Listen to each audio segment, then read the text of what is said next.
This presentation by Dr. Albert Ellis was recorded live at the Institute for Rational Emotive Therapy in New York City on October 16, 1991. Dr. Albert Ellis, president and founder of the Institute for Rational Emotive Therapy, has been a psychotherapist in New York City for over 40 years. 1990 marked 35 years since he first developed RET. Rational Emotive Therapy is the original cognitive behavior therapy, a short-term, problem-solving approach to mental health. Dr. Ellis is perhaps the most well-known of modern psychologists, both because of his prolific production of books and articles and his iconoclastic approach to the challenges posed by modern life. The following lecture and demonstrations are based on techniques described in Dr. Ellis's formidable repertoire of writings, including How to Stubbornly Refuse to Make Yourself Miserable About Anything, Yes Anything, and the classic, A New Guide to Rational Living. First, I'm going to define worry, or its technical name, which is anxiety. We usually call it anxiety, but the public calls it worry. And it takes many different forms which you may or may not recognize in yourself.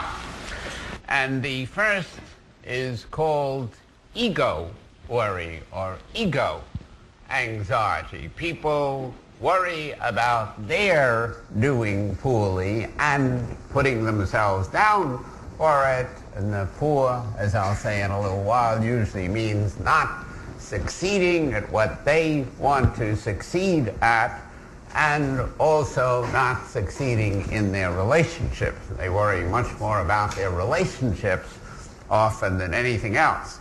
But ego worry or ego anxiety has many forms, such as anxiety itself, and shame, and shyness, which usually means scared shitless, and embarrassment, and humiliation, and insecurity feelings, it's often called, and I often call it self-downing, putting oneself down, inadequacy feelings, lack of confidence, withdrawal from things that you may fail at or may be rejected at, feelings of hurt very frequently have self-downing in them, and unassertiveness, again, the reason why people are unassertive usually is because they're afraid to fail and will put themselves down for failing. Procrastination very often stems from worry. If I do this thing poorly or not perfectly, then I'm no damn good. And sometimes hostility is a cover-up for worry, and when you're hostile, you're really worried underneath. You're first worried, anxious, and then to cover it up, sometimes you get hostile. And this form, ego anxiety, which is usually the most dramatic form of worry because you put you down, and nobody presumably is more important to you than you, but actually the irony is the opposite, because when you're worried, you're making other people and other things more important than you and saying, I personally as a human am no damn good when those other things go wrong or I make them wrong. And the core of most anxiety, one form of it, the main core of this form of ego anxiety is self-downing. I must absolutely do well and be loved, adored, approved by other humans, especially significant others, meaning those that I think of as significant. And it's awful or horrible or scary to fail, to be rejected, to look foolish, to make a fool of myself, to even appear anxious. Not only to be anxious, but it adds another vector that if I appear anxious to other humans, that's terrible. To speak poorly, etc., etc. There are a million of them. But normally they're involved with two main things, and one is performance. Performance anxiety is the issue, but the other thing is really a form, in a sense, of performance, and that is approval. But I really tell myself, or you tell yourself, because of course I'm not worried about any damn thing anymore, I'm rational, so we'll talk about you rather than me. You tell yourself that I not only have to perform well at school, at work, at sports, at you name it, but especially, again, at love. I have to win the approval, gain the approval, perform correctly to win the approval of other humans. So the big and most dramatic form of worry, and probably the most common form, is ego worry, ego anxiety, performance anxiety, the dire need for approval, not just the wish or the want or the preference for performance and approval. Everybody has that. Every human who's in the least human would have that. But the dire necessity to perform well and to perform well in human, especially love relationships. Then the second form, which I called years ago discomfort anxiety or discomfort worry, is not as dramatic, but it's very, very pervasive. And sometimes it takes the form of hostility, that you, other people in whom I'm interested in, whose approval I really not only want but need, that you must treat me kindly, have to treat me fairly, must take care of me so that you'll give me exactly what I want, and not force me to do things that would provoke anxiety or worry or bring on any discomfort. So frequently it takes the form of hostility to others, but much of the time, because hostility to others is very dramatic, it results in such things as fights and feuds and wars and genocide. That's very dramatic. Even in the goddamn movies, it's very dramatic. But the other is less dramatic, but very, very, very prevalent, and sometimes more prevalent, and that is the discomfort anxiety, which is sort of a synonym for low frustration tolerance, or it could easily be called self-pity. You pity yourself and worry in that way and tell yourself it's awful and I can't stand it when I have hassles, when I'm in pain, when I get rejected again, not just in love, but in almost anything, for a job or anything else. When I have uncertainty, I absolutely need certainty and order. When I'm in any kind of danger, whether it's real danger, physical danger, or danger, again, of failing, of rejection.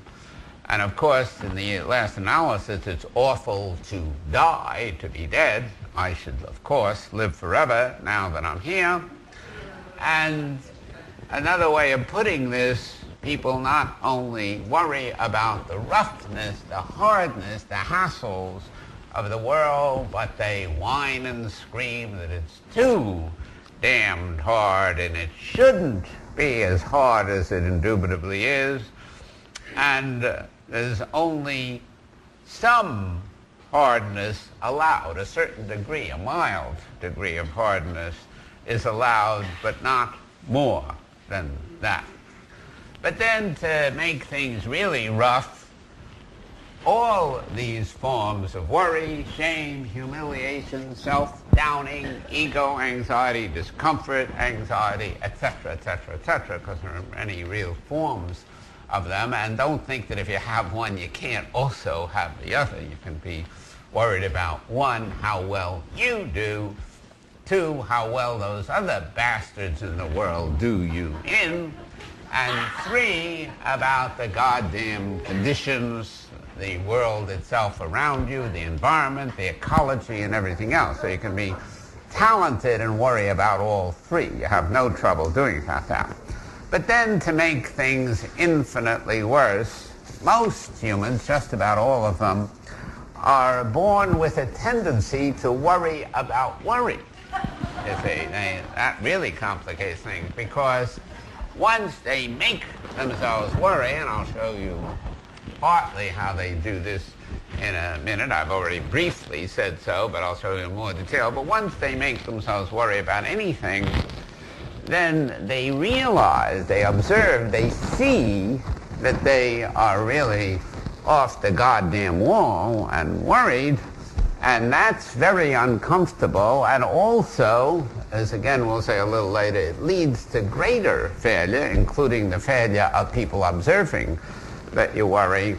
So they worry about worry. Now schematically it goes as follows in the famous ABCs of RET, that you have goals and values, and your goals and values are normally to succeed, to be approved, to be comfortable. Those are the three basic goals and values which practically all humans, practically all over the world have. They have them about different things, different sports here than in other places, and different kind of work here, but they practically all have the same basic values: to get along with other humans, to be approved by them, to succeed at various kinds of tasks, not just one task, and especially important tasks like vocational tasks are quite important, and to be comfortable, to not be diseased, not be in pain. Those are the three basic things. So those are your goals and values.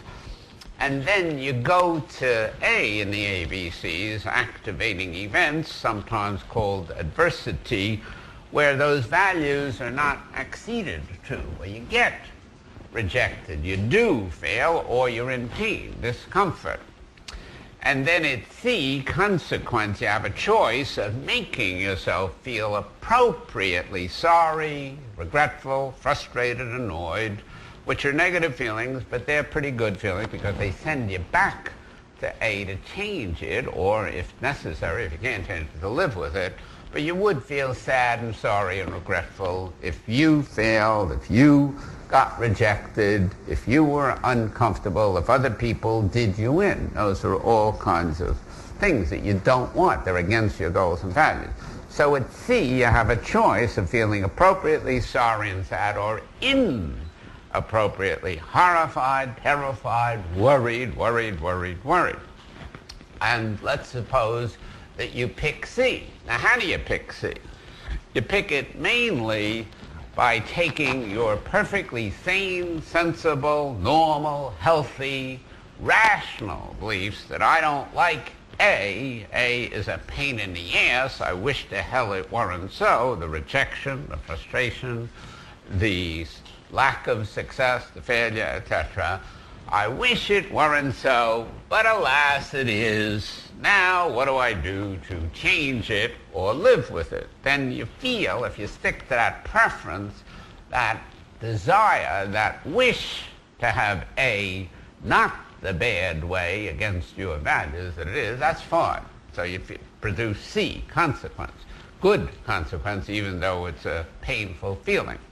But then, alas, being a screwball, a talented screwball to begin with, an innate whiner who takes A and whines and wails about it instead of trying to live with it or correct it, you go on to a demand, a command that adversity, activating events that are against my interests and values, absolutely under no conditions should not, must not exist. And as soon as you take your desires and raise them or change them into Jehovian commands that I must do well and you must treat me well, and the goddamn world must recognize how noble I am and do well by me, as soon as you tell yourself that crap, that horseshit, then at C, consequence, you produce anxiety, worry, shame, all those things I mentioned a few minutes ago. But, as I said, being very good at this game of plaguing yourself, you're a born self-plaguer. Why are you a born self-plaguer? Because you are, because you're a goddamn human, because humans are crazy, because that's their nature. They don't need their mothers and fathers to help them, though they get some help from their mothers and fathers. But as I always say, if you were lucky enough to be a born to be born an orphan, you'd still be out of your fucking mind. That's your nature, to upset yourself, to worry. You do it. You don't need aid from your mother and father. They help. As I said, they're really good at that. But you don't need them. So you choose to feel anxious, worried, ashamed, down, self-hating, hating other people at sea. And then you notice that. You say, I am worried. I am upset, I am anxious, and then you could sanely say, as I dislike, as I don't want to be, I wish it weren't so, what a pain in the tuchus, a pain in the ass that is. And then again at sea, about your worry itself, you would feel sorry and disappointed. Isn't it too damn bad? I'm worried, but I am. Now what the hell do I do about it? Or if I can't get rid of it, I'll live with it. But you don't do that. You really push it. You look for things to plague yourself with. So you say, A, again, I'm really very worried, I'm really very anxious, I'm very, very ashamed, I'm very self-downing. B, as I should not, ought not, must not be. And then you create anxiety about anxiety, depression about depression, guilt about anger, etc. So that's your nature to do this, to first stupidly, foolishly upset yourself, as all humans do some of the time. Now, some of you are really talented, so you do it all of the time, and you can go to therapy here, but all of you do it some of the time, and then once you upset yourself about anything, you upset yourself about your upsetness. So that becomes very complicated. And the problem is to really first unupset yourself about your worry, about your anxiety, about your self-downing, accept it, see it, recognize it, feel it, and then don't down yourself for having it, and then go back to it, as I'll show you how to do in a few minutes, to minimize or preferably get rid of it. But you'll never get rid of all anxiety all the time, because that would be utopian and inhuman. But you can get rid of much anxiety, or even most anxiety, most real worry, most of the time, if, of course, you're bright enough to listen to what I'm going to say now. If you're stupid and you don't listen, then you'll never get rid of it. But I'm not going to upset myself about that. That's your problem. Okay. So now, what are some of the main other causes? I just gave you the main causes of worry, anxiety, and worry about worry. Your demand, your command that you have to perform well, that people must do your bidding, that you have to be loved and approved the way you want to, and that the life must be easy, particularly for a doll like you. So those demands you're going to upset yourself with. But what else are things? Are there other factors in life which lead to anxiety and worry? And alas, there are, and some of them you don't really control, or you only partially control. For example, we know statistically when we study them that people are much more anxious, not to mention depressed, when they make major life changes. They really change their profession or move to another city or something like that. When so-called traumatic events occur, something really harsh happens to them. It could be illness, it could be a disease, it could be death in the family. There are many traumatic events. Now, actually, these events in themselves are not traumatic. It's the way you look at them, but most people call them traumatic because most people look at them very badly and do upset themselves about it. And the other thing that contributes to worry is the meanings you give to frustrations. The more frustrations you have, you'll probably worry more, but it's not really because of the frustrations. It's the meanings that you give to them, defining them as horrible and awful, when they're just, as usual, a pain in the ass, period. Lack of personal hardiness. Some people are raised and born hardier than others. So if you're vulnerable, if you're weak and unhardy, that will enhance your worry. Lack of leisure or too much leisure, which is really funny, because if you have lack of leisure, then you're frantic and you have to run around, do all the things, don't have much time for yourself, so that increases worry. But if you have too much leisure, then you're not occupied with enough other things, so being a talented screwball, you sit back and worry, and consume most of your time of your leisure doing that, or a lot of it. Overloading of work frequently leads to anxiety, and again, it's not really the overloading, because first of all, you overloaded yourself, but it's the way you look at it. But many people, and most people, if they're overloaded at work, will start making themselves anxious. The belief that you can't control events, or what Martin Seligman calls learned helplessness. He found years ago that even animals, when you take events out of their control and they see that certain bad things will keep happening to them, give up. They get learned, I'd say self-learned helplessness, but humans are more talented screwballs than animals, so they do it more. And even when they can control events, but they'd have to push their asses to do something hard to do so, they say, no, I can't, it's too much work. But as soon as you decide that outer events are beyond your control, you very frequently worry about it. And then sometimes you get to hopelessness. It'll never be any good, or by the time I get what I want, I'll be dead, or homeless, or something like that. It's hopeless. Then you really start worrying. That's just another degree of the same thing. And a lack of commitment to anything that you're doing, just meandering through life without commitment, will again tend to let you increase worry. All these things, once again, don't really make you worried, but most people, when they occur, do worry about them. So they are contributing factors. They're not really direct causes. Most people see them as direct causes. There was a traumatic event, and now naturally I'm worried, but really they always have to tell themselves, B, their belief system, something about the traumatic event. Now, the degree of self-doubting, especially worry, depends on the degree of stress in your life, what you are put upon to do by your family, by your wife or husband, by your children, by your boss, etc. There's all kinds of stresses and strains, and how you command that you have to conquer them. So the various degrees range from I have to do well, conquer, live with, and get along with these stresses. I have to do outstandingly well, which is much more so. I have to be perfect, do perfectly well. So just try that one on for size and you'll see how worried you are. I must have certainty. Everything in the world must be in perfect order the way I want it. And some people stupidly say, I must be immortal. Give me a guarantee of immortality or else I won't play in this goddamn ball game. And since they can't get that guarantee, it may exist, but there's no guarantee, they get very worried.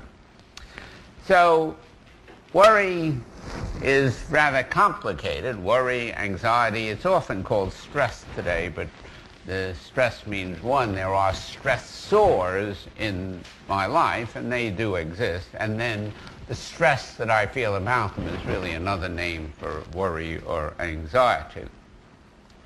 Now, worry, of course, or you wouldn't be here today, has different disadvantages. I'll show you in a minute, it also has some advantages, but it has many disadvantages.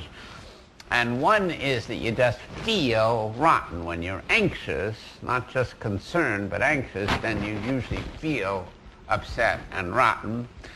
And then you work inefficiently, which is one of the great ironies of life, because most people worry, especially about a job they're going to do or a test they're going to take, in order to do better. But the more they worry and say, I must do it well, I must do it well, I must get an A, I must get 100%, then you get inefficient because you're not really focusing on the subject, what you're doing, the matter, the test, the job. You're focusing on, will I succeed? I have to succeed, and then that distracts you. So anxiety, worry is one of the greatest distractors of life.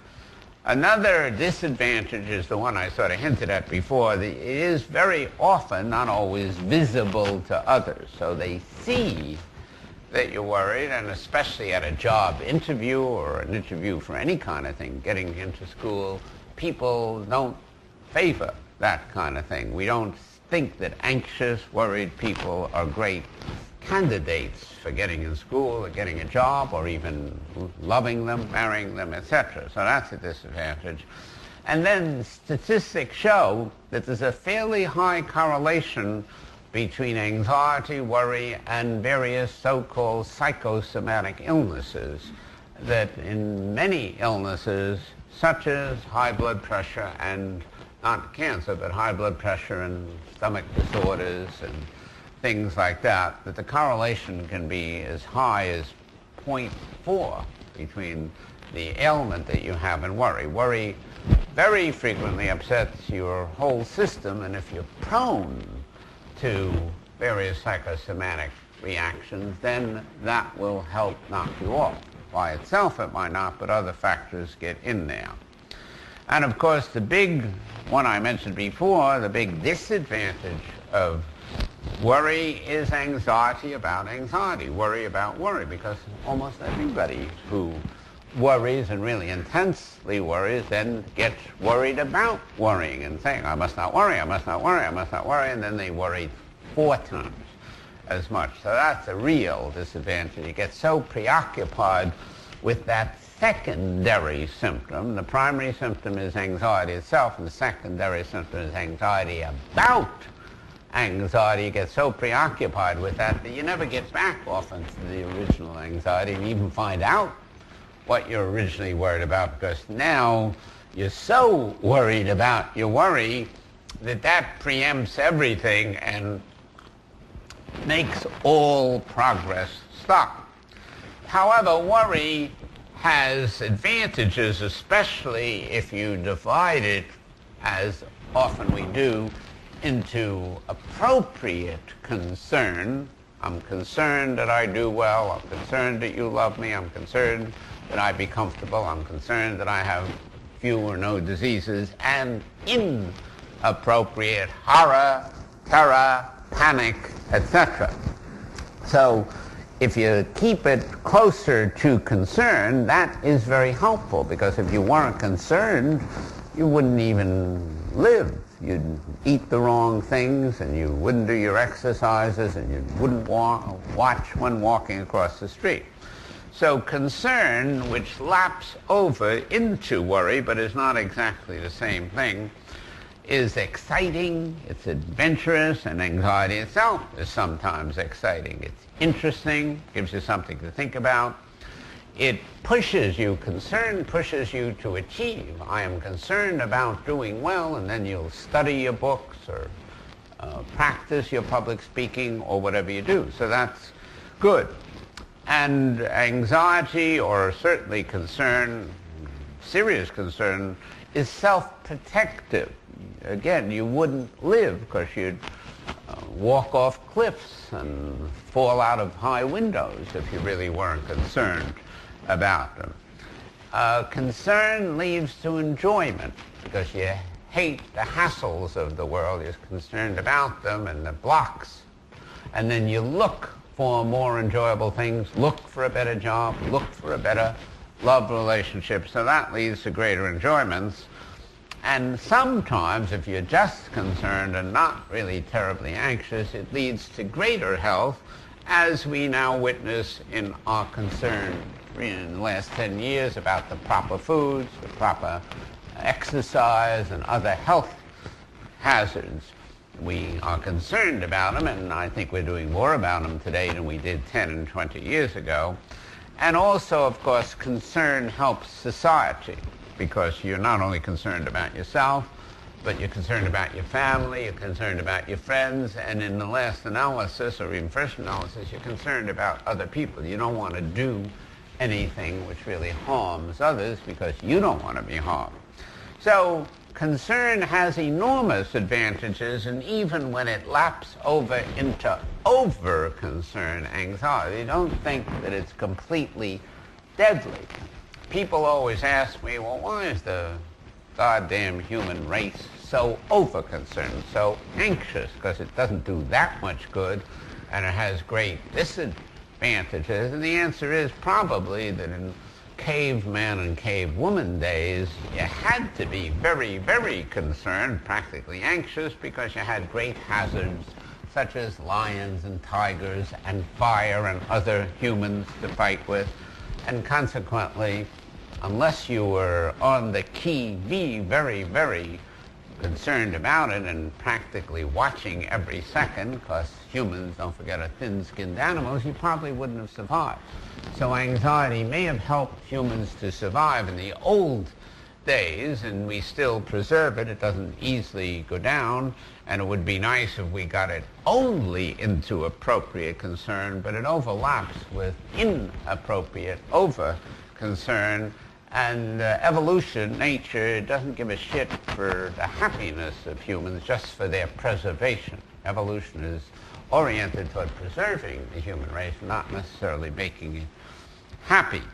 So consequently, over-concern, anxiety, even terror, even horror, may be inbuilt into the human race. It's very easy for us to tap into it, even though today, with police force, presumably a police force in New York City, and with other safety factors around, we have insurance, for example, today against the house burning down, and we live in houses that are not subject to rain and even earthquakes very easily. They can survive, so there's less reason for utter safety than there was thousands and thousands of years ago.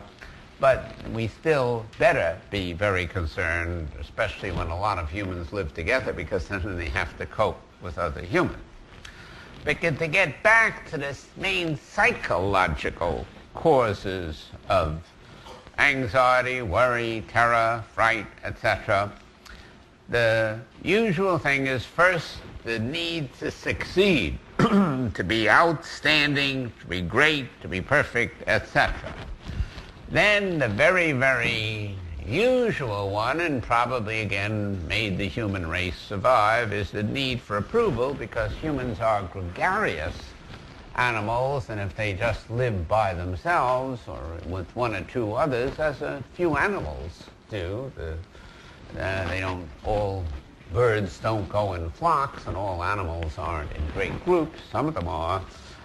So the need for approval probably stems from the gregariousness of humans, but it gets escalated to the horror of disapproval and the dire necessity for status, wealth, sex, a mate, romantic love, etc. So you take anything that's good, like gregariousness, getting along socially with others and mating, those are good things, and you make them into dire necessities. That's what RET says is the essence of what we call neurotic disturbance, taking almost any preference, goal, value, desire, practically all of which are okay if they're just in that range, and then saying, because I like it, it has to be, or because I dislike it, it must never exist. Now, as soon as you say that, you get into trouble.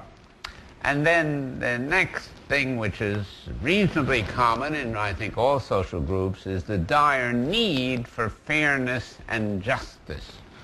That in your original family, you think justice and fairness, and then among your peers, your mate, your children, even your acquaintances, most people take the desire for justice and fairness, which helps humans survive again, very much so, and they make it into a dire necessity. And then in low frustration tolerance, where you have to have the surroundings, the condition, the environment good, you have that in your original family where you start demanding it, and I think that little kids started early in life. At 1 or 2, they whine and scream that they must get their way, and then a little later on they get ego. But originally it's probably low frustration tolerance, and then you have low frustration tolerance or discomfort, anxiety at school, at work, with your various interests and hobbies, sports, creative ideas that you may have, music, art, science, and of course with social ills you have it. There must not be pollution, there must not be corruption, there must not be anti-consumerism, too high prices. So again, it's all good as long as you're within the realm of desire and wish and preference, but as soon as you say, because it's good, I must have it, then you start getting worried, because one, there's always a chance you won't have it, no matter how much you say you must have it, and even when you do have it, and that's the real horror, or I should say the real disadvantage of worry, even when you have what you say you must have, you worry, will I have it tomorrow? Will I do well tomorrow? Will I be loved tomorrow? And the answer is, who the hell knows? You never do know whether you're going to be loved tomorrow. There's no guarantees, and what we call neurosis, or most emotional disturbance, is inventing guarantees and then saying that you must get them. Well, lots of luck on that stupidity. Okay. Now, what do you do? Most of this talk, I've outlined what worry is, but most of it will still be on what to do about it. All right? Now, first of all, you can change some of those activating events, those adversities in the world. You could go for economic betterment, for example, ecological change. We have a lot of people working in that area today. You can move to a new neighborhood or a new job when things are rotten. You can sometimes get rid of bad things by marrying, but sometimes you bring on more bad things, which is unfortunate. Or sometimes you get rid of bad things by divorcing. Sometimes that's a happier way of getting rid of them. Going away to school, you can change those activating events. Vacations will temporarily change them, but then unfortunately you have to come back to the goddamn hassle. Simplifying your life, the things you do, will often help you. Getting more structured, figuring out how to plot and scheme your life and plan it. Sometimes taking time out in vacations is one way, but you can take time out without vacation, just temporarily. You can take weekends off, you can take a few hours off or a day off. To break up the stressors of your life, the things you'd better do to get along in life, and that includes work and relating to others and all kinds of stressors, into smaller pieces, because many people worry because they have to do too many things at once. So sometimes by breaking them up into smaller pieces. One good way to worry less, but people won't take it most of the time at the A's of life, the activating events, is to just accept the fact that you're going to often have mediocre solutions to them. And then you just accept that, and that will help you live with them. Plan things beforehand, the things that you do, and then presumably you worry a little less later. Don't, again, try too much. Then there are many kinds of problem solving. In RET, we usually try to get people over their emotional disturbances first. Their upsetness, again, their anxiety, their terror, their worry, their self-downing, their rage at other people, their self-pity and self-hatred, and then we go back to those activating events to try to show them how to problem solve better. We do both. But you in your own life, when you have real hassles at activating events, adversities in your life, they usually are at work or in school or in family or wherever they are, even in sports, then you can try problem-solving techniques such as analyzing the situation, considering alternatives. People get hung up when they don't consider alternatives. Try many kinds of solutions before you accept one. Validate and check your solutions to your problems. Seek better solutions. Even when you get one that seems to work so far, you can often get better. Assume that a solution to a given problem is possible, not needed, you don't have to, but it's possible, and that something can be changed. So you can do many things such as these to problem solve, and that again largely makes activating events in your life, stressors, better. Doesn't make them completely better, but better. But you can do that kind of thing. And you can inoculate yourself against stress. Donald Meichenbaum, who is a good cognitive behavior therapist, has specialized since about 1970 in stress inoculation, to inoculate yourself against it. And to do that, you get information about stressful things, and you train yourself in coping skills, showing that you can do better than before. You don't have to, but you can, and then you figure out how to do that and apply your new coping skills to graded problems, first in your head, imaginary ones that you make up, but then actual problems in the world. And you can use reinforcement principles that whenever you do use stress inoculation, you figure out a solution, you reward yourself for having gone through this trouble, and then you could even penalize yourself if you did. But RET, as I said before, mainly tries to get at the core, the philosophic core of how you make yourself over-concerned, worried, frightened, needlessly frightened, since you better be frightened of real dangers. Again, when you're walking across the street, you're frightened about closing your eyes and not seeing the way, and even if on a very dark night without lights, you'd be frightened. So you better be fearful of many real dangers. But worry normally means fearful about not so real dangers, or exaggerated fear that you really made up about the dangers. And the first thing you do in RET, we have, as usual, many thinking techniques and many behavioral techniques, many emotive, evocative techniques. But among the thinking techniques, whenever you're worried about anything, you use our cardinal rule, cherchez le should, cherchez le must. Whenever you're really upset, look for the goddamn should. Look for the must, such as before, I have to do well, I must be approved by others, people have got to treat me nicely and fairly and nobly, and conditions must be exactly the way I want them to be, demand them to be, and never be against them. So you look for those musts, and I defy you to find any real inappropriate worry or horror or terror that doesn't have those musts in them. Maybe there is such one, but I've never found it. And if you come, as many of you have, to my Friday night workshops, I think you see that whoever volunteers on Friday, I show them right away their musts, because you can figure them out if you look for them and assume that whenever you're really panicked, you're really terrified, you're really off the goddamn wall, that you are consciously or unconsciously sneaking in a must.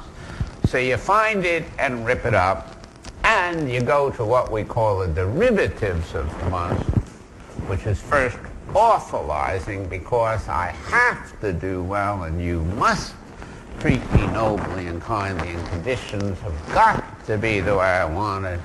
It's awful, terrible, and horrible if I don't. And you rip those up and you see, if you really think about them, that awful and horrible and terrible are definitions. You make them up. There are many very, very bad things in the world, meaning against your goals, against your values, against your interests. But none of them are really awful, even the very bad ones, because awful normally means completely, totally, 100% bad, which just about nothing ever is. More than bad, 110% bad, which you wouldn't think anybody would believe in, but the whole world believes in 110% badness when they define something as awful, and badder than it must be. It's 82% bad, and it must only be 80% bad, therefore it's awful.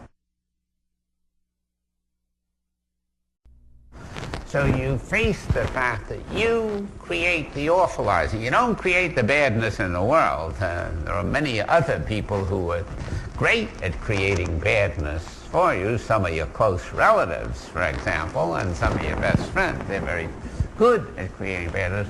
But you awfulize about the badness, and along with the awfulizing you say, because it's so damn bad as it must not be, I can't bear it. I can't stand it, I can't tolerate it. And that's arrant horseshit, because I can't bear it means, one, I'll die of it, and very few of you will die at losing at ping pong. And you will be able to stand it. Some people do kill themselves, commit suicide because they lost a ping pong game or anything else. Very few of you will die of lack of love.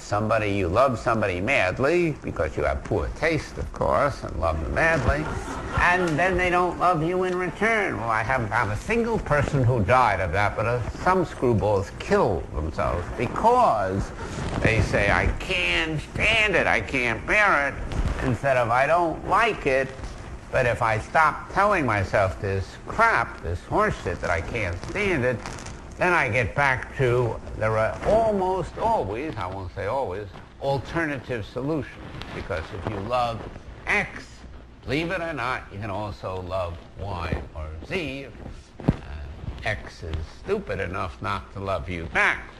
And whatever your goal is, whether it's work or play or anything, you can find alternatives, and I can't stand it means nothing in the whole world but this X will satisfy me. Well, that's a stupid definition in your head. So you say, this may satisfy me more than anything else, because it may, but damn it, I'm going to also be satisfied if I have to be with second, third, or fourth on the list. So you always can stand what you don't like until you're dead, and then you won't have to worry about it once you're dead.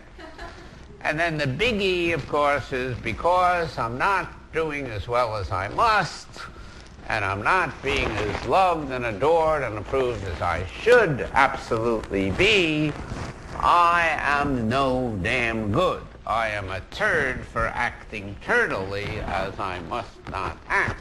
Now that's utter crap.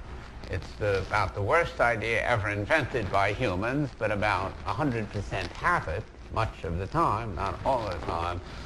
And to get that, again, it's a nutty definition. You're defining yourself, your being, your essence, your personhood in terms of some performance or act. And no matter how poorly you do at your acts and performances, and all of us will very definitely do very poorly at times, not all the time, the fact is that you are not what you do, and you better never define yourself in terms of your performance. Because again, as I said before, even if you're doing remarkably well, then you say, oh, that makes me a good person, which is stupid of you, but you say that. But then you start worrying, yes, but next time when I do poorly, back to shithood go on. So that isn't going to work at all. So you only define yourself in terms of things that cannot be disputed easily, such as your existence. You say, I'm okay because I'm alive and kicking, and once I'm dead, maybe I'll be a shit then, but I won't worry about it now because I'll be dead. Or the much better solution, which we're almost the only therapy that really teaches, if you're really wise, and you read all my books just to show how wise you are, then you will not rate yourself, your essence, your being, your totality at all, and you only rate what you do, because everything you do either aids your goals and values and desires or sabotages it.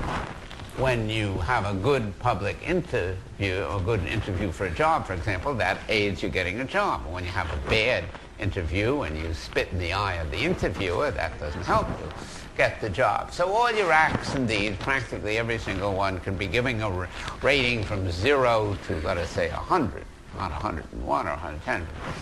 But you are not your action. You are not rateable. There's no way you can say, I am good or I am bad. I do good or bad things. I am a human. I'm alive. I think I'm human. I'm not a werewolf, so I'm probably a human. But I do many good, bad, and indifferent things, so I'll rate them and them alone, and never say I am a good person or I am a bad person. That would be the elegant solution. But if you're not bright enough to get that, then you go to the lesser one, the pragmatic one. I'm okay because I'm alive and kicking, because I choose to be okay. That'll work. Not very good philosophically, but it'll work. It's not good philosophically because somebody else could come along and say, I think you're a shit because you're alive and kicking, and you can't prove that you're not, and he can't prove you are, so then you're in trouble. So it's wise you just stick to I'm not okay and I'm not okay. I just exist. Now what the fuck do I do to enjoy myself? Then you wouldn't be in any trouble. But the must, again, leads to another big thing, which Alfred Korzybski, whose lecture, I'm going to give a lecture on him in November, the memorial lecture. He was a great engineer and philosopher. He pointed out, among others, and he especially pointed out, that as soon as you say, I must do well, or I must be loved, or I must have comfort or something, that's a very great overgeneralization, because what you really mean is I must at all times, under all conditions, do this, and now that I failed, then you stupidly say, I'll always fail and never succeed. You wouldn't think any human would think that crookedly, but about 102% do very often. So we say, dispute it. Disputing the scientific method. Prove that I'll always fail. Now that I failed several times. You can't. There's no way. Prove that I'll never get the person I love or anybody that I really love. You can't. So whenever you get a must, a should, an ought, an authorize, an I can't stand it, a self-rating, I am good or no good, or an allness or neverness, then use your head, use your logic and your realism and the scientific method of alternative seeking. Look for other alternatives, dispute it, question it, challenge it actively over and over until you pretty much give it up. Now, you'll sneak it back because you are naturally a fallible, fucked up human. That's your nature. Unfortunately, you not only had a mother and father to help you be this way, but they gave you genes. And we know how crazy they were to begin with, so we know you have no chance of being sane, such as maybe I now am. Very little chance of that. So, therefore, you keep looking for your nutty, irrational, meaning self-defeating beliefs, and you go over them and dispute them and challenge them and think about them. Use your head not to upset yourself, which you're largely using it for today, but to unupset yourself a few million times, and then after a while this crap falls apart and you rarely, I won't say never, upset yourself and make yourself really terrified, really horrified. Again, you just do it occasionally. So you dispute, and when you dispute that I must do well, you say, why must I? And the answer is always, I don't have to. Or why must people love a doll like me? And the answer is, there's no goddamn reason why they must. If they had to, they'd have to, but they obviously don't. They just have poor taste again, so they don't love me. Too bad. Then you get to E, an effective new philosophy that, yes, I didn't do so hot this time, as I don't have to, and yes, I didn't get the love of this person now, as again, I need not get, and yes, the world is uncomfortable, as alas, it's going to be, and I don't have to have it thoroughly comfortable. So you get a new philosophy which you keep going over till you sink it in. And one way you sink it in is you write out coping statements, E, effective new philosophy, and you go over them and think about them many times. I never have to do well. but it would be preferable. I can cope with stressors and adversities in the environment, and usually, though not always, do well. I never need absolutely under all conditions what I want.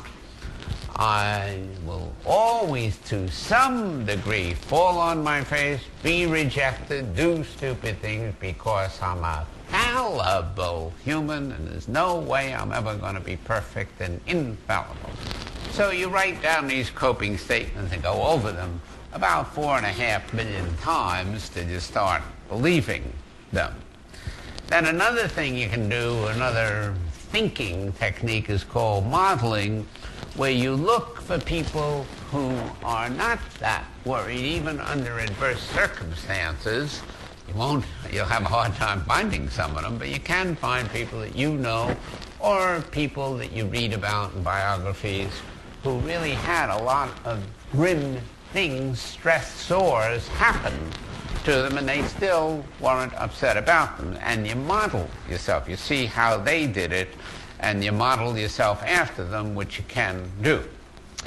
Then another thinking cognitive technique is reframing, where you take the bad things in your life that you use to create anxiety and horror about, and you see them, look at them in a different light, and you see that the stressors in your life, the bad activating events, are frequently very interesting and exciting, something to cope with. And they give you a challenge of overcoming them if you stop whining and screaming about them. And they almost all have some good points, because no matter how stressful or even bad a thing is, you can learn by it and find some good aspects of it, so you look for them. And then one of the techniques I took from general semantics is called referenting, where, because you indulge in anxiety, horror, etc., you write down, you make a list of all the disadvantages of that indulgence, of giving in to your horror and your terror and your overly frightfulness, and you go over them and show yourself, give yourself motive to give them up.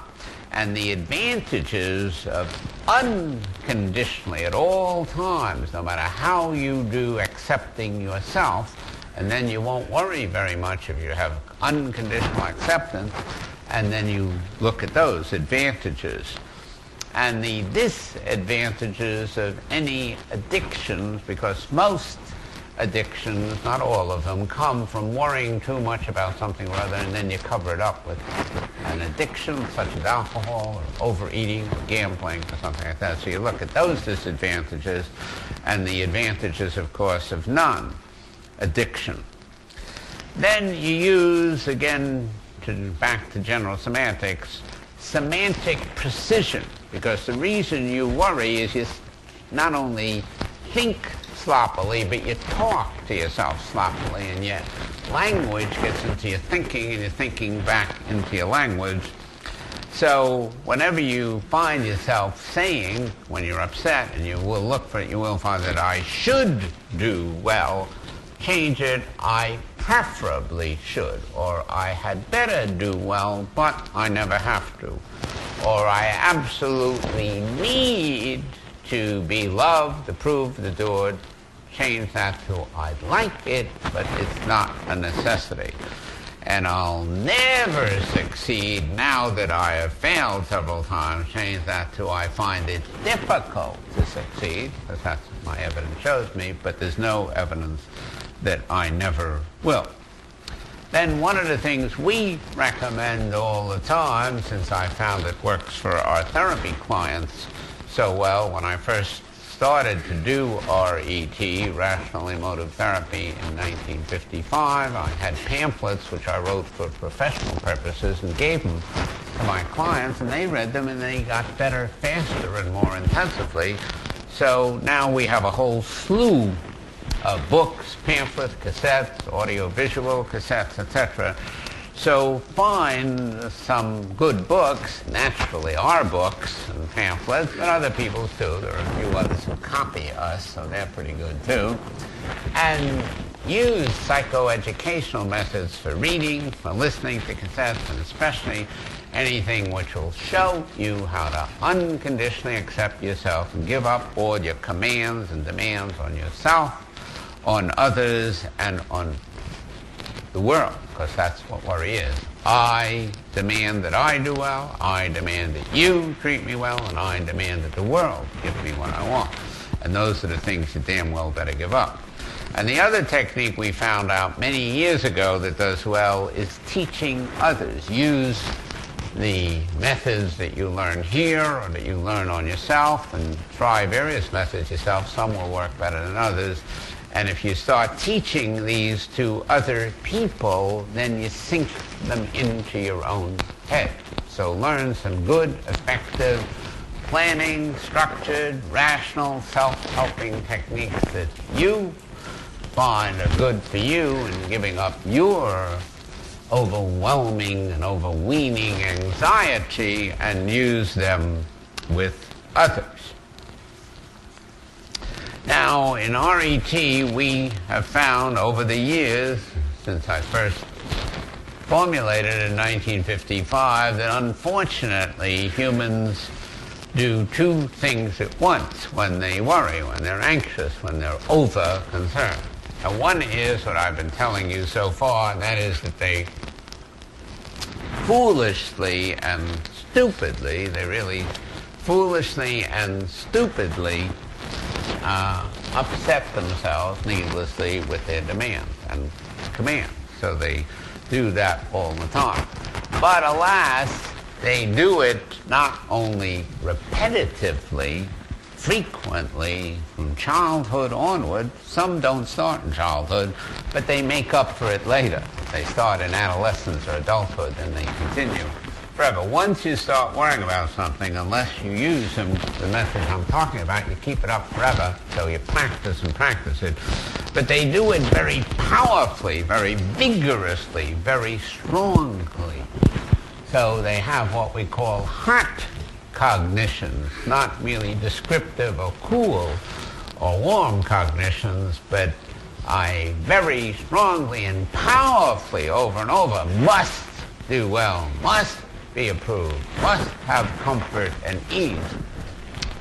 And therefore, when you use these techniques I've been talking about, you better actively and powerfully use them, because you can easily tell yourself, as so many of our clients here at first do, yes, I guess I don't have to do that well and be that approved. I'll live and be happy if I don't.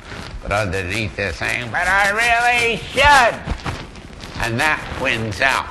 So whenever you're using a sensible, rational technique and it's not working, look for the fact that you're probably using it lightly, very, very lightly, not vigorously, and fight it very, very forcefully, vehemently.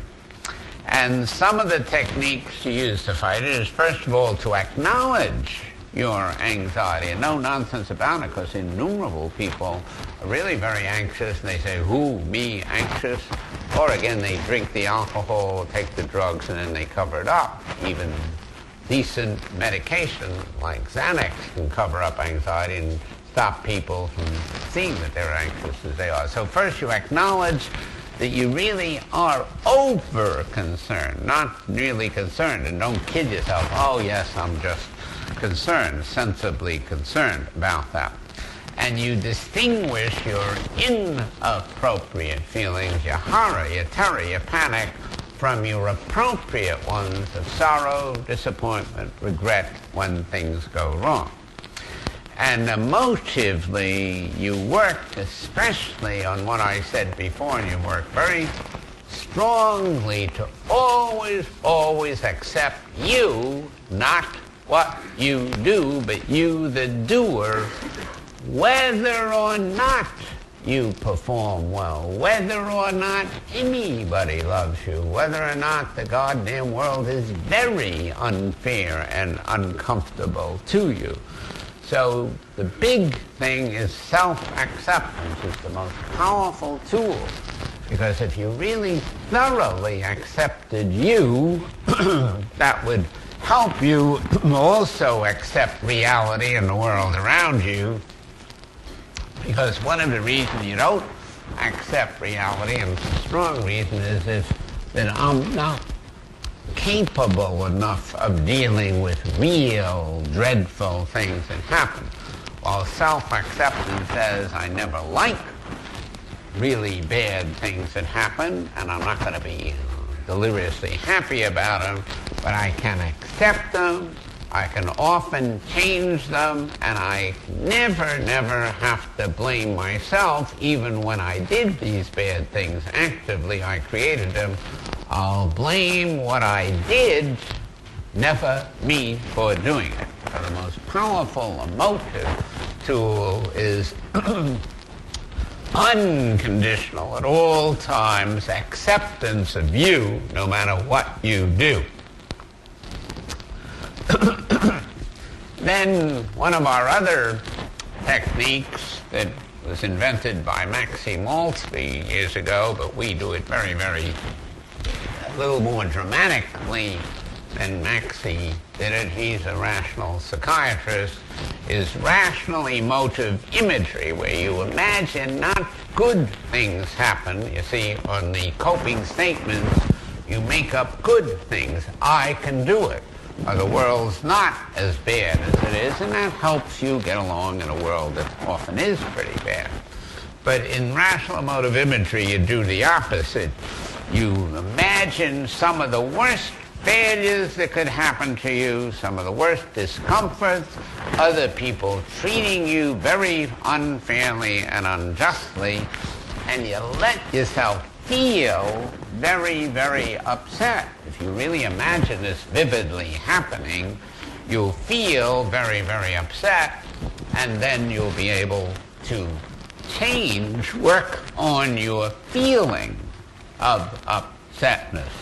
No matter what it is, you can change it to the appropriate feeling of sorrow, regret, frustration, and annoyance, because we don't want you to feel happy when you imagine dreadful things happening.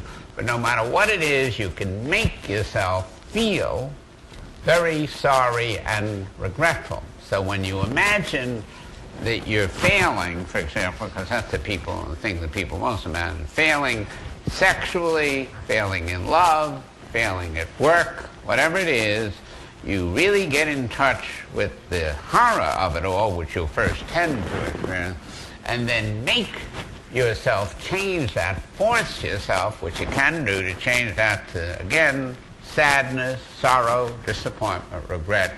And how do you do it? The answer is by changing what you're telling yourself. Because I've got hundreds and hundreds of people to use this technique, and I do it at this Friday night workshop that I do here on Friday, and I don't tell them how to do it, because you can do it without really being told how. But if you really work to change your feeling from an inappropriate horror to an appropriate concern and frustration and annoyance, the only way you usually can do it, haven't found any other way, is to change your thinking. And once you stop telling yourself, oh my God, look, that's happening, you're envisioning it, and isn't that terrible and awful and horrible, and I can't stand it, and instead you tell yourself, shit, it really is happening, and I absolutely don't like it, but I can stand that it's not the end of the world. Bad things will happen with it, but I can either change them or accept them. Then you will automatically, you can try and feel sorry and disappointed rather than upset.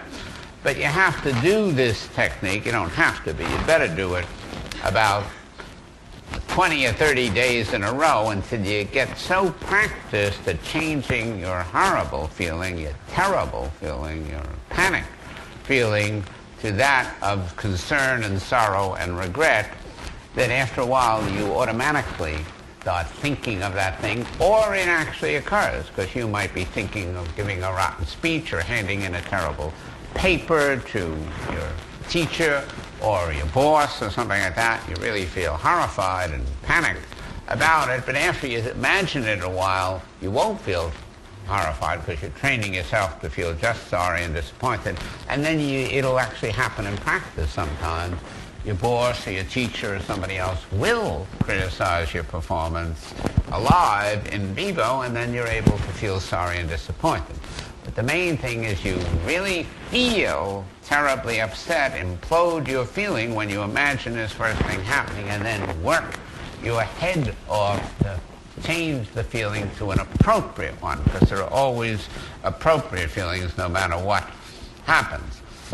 And then the other thing, which I invented years ago, we've used around here for many years, and I've just been giving it to my groups. I have 5 therapy groups every week, so we're inflicting it on them again, as we do every year or so, is my famous shame attacking exercises. And that's particularly good for people who put themselves down or worry about disapproval of others. Because practically all of you at times are in that class, and if you want to get over it, you really force yourself to go out in public and risk disapproval. You do something idiotic, shameful, ridiculous. Don't get arrested for doing it, don't hurt anybody, but you do it really several times and work on not feeling ashamed. Like our famous one where you get up at a lecture and you say something stupid before 1,000 people and not feel ashamed. Or one of the women in one of my groups just this week came in with one red sock and one white sock on, and she wasn't feeling ashamed. And incidentally, hardly anybody noticed it during the day. So it's dramatically different. Or our really famous one, which we've been using for years, but has now been upped and changed for the better, where you go to a drugstore at a crowded hour and you say in a loud voice so everybody can hear, "I'd like a gross of condoms. And since I use so many of them, I should get a special discount." But now one of our therapists, we give this to our therapists to do so they can inflict it better on others. Now he goes to a drugstore in Seattle where he works, and he says in a loud voice so everybody can hear, "I'd like a gross of small condoms." And he's not feeling ashamed. So you do those, you see. You can take those coping statements that I talked about before and forcefully, vigorously tell yourself, "I do not ever need what I want. I only prefer it. I can cope successfully with difficult situations, but when I don't, too damn bad. I'm never a shit. I just acted shittily this time. And I'd like to succeed all the time, but I never, never, never, never have to." And you go over those very, very forcefully. Then you can take a tape recorder and put on it some really nutty idea that you have, such as that you can't stand any adversity whatsoever, and you have to be anxious when it occurs.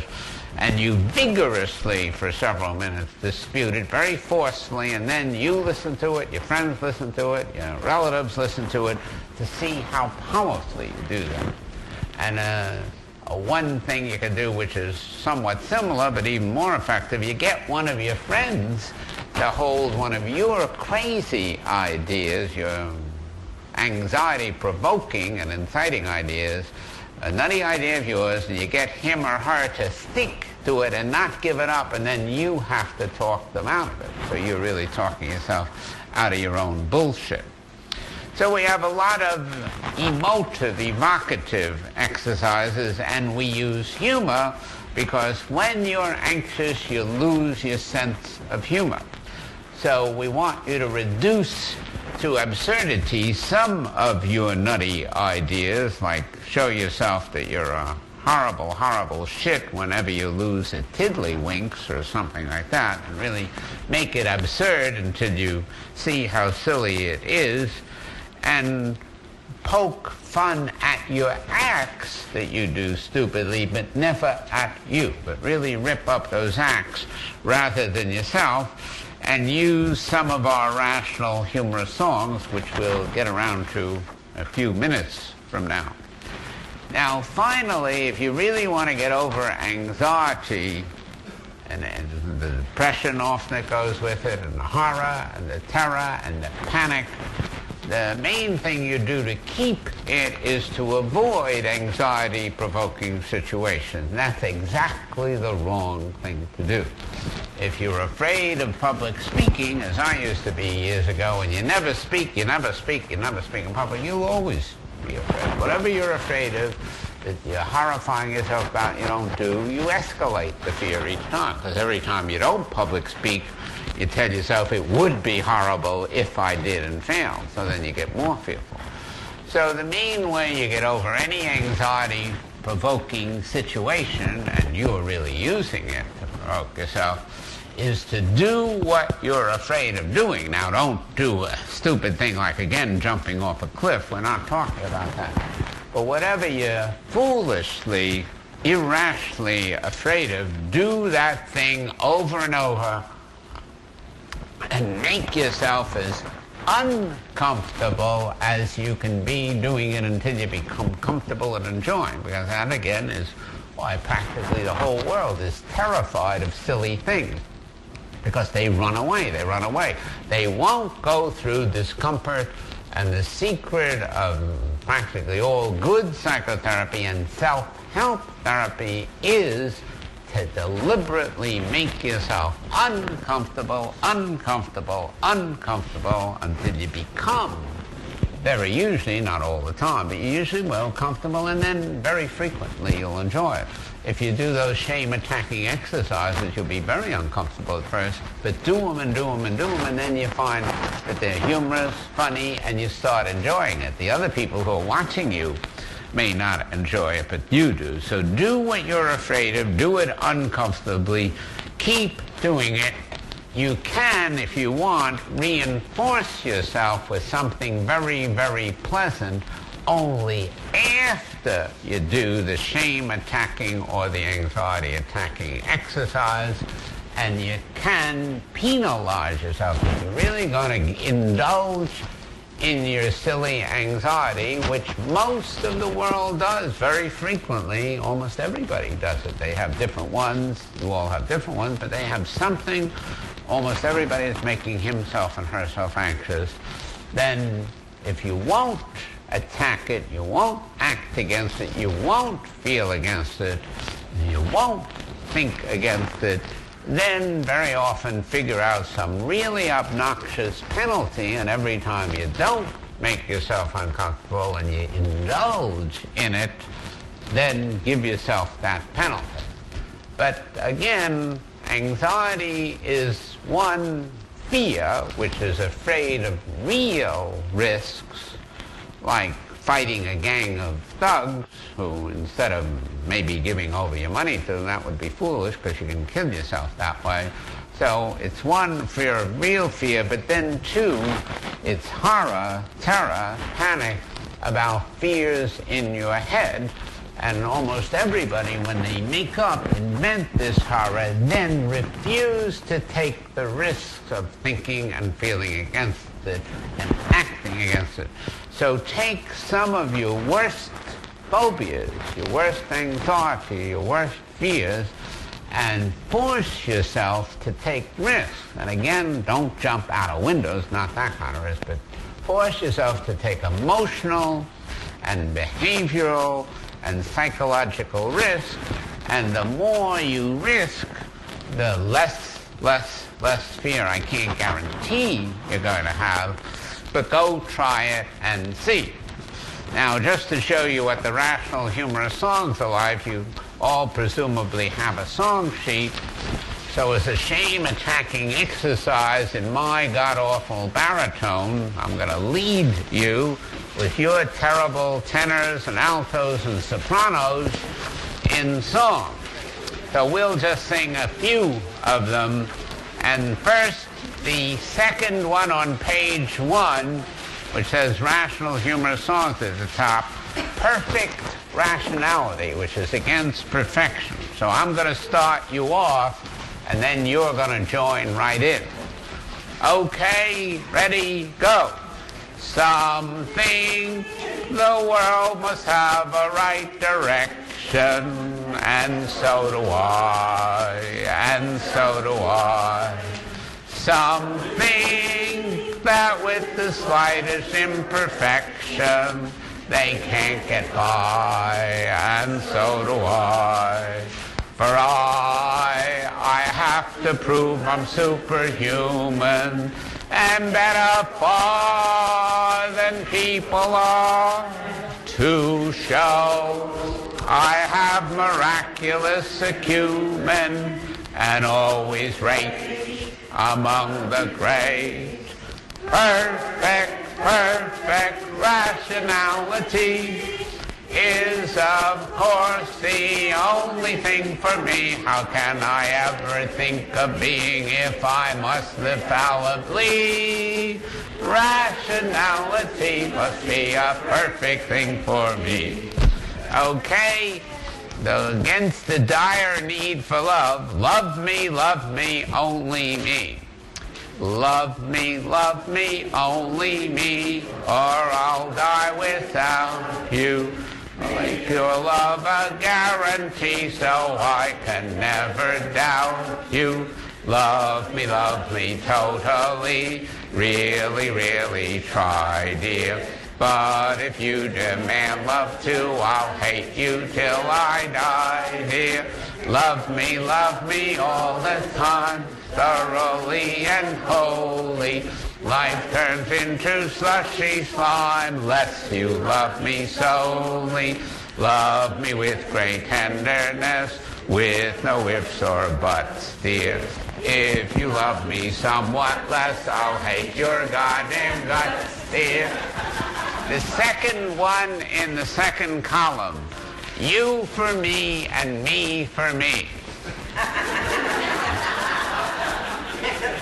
Picture you upon my knee, just you for me and me for me, and then you'll see how happy I will be, dear.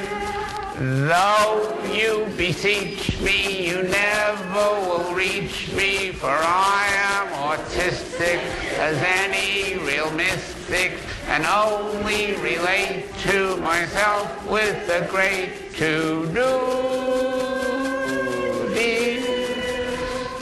If you dare to try to care, you'll see my caring soon will wear, for I can pair and make our sharing fair.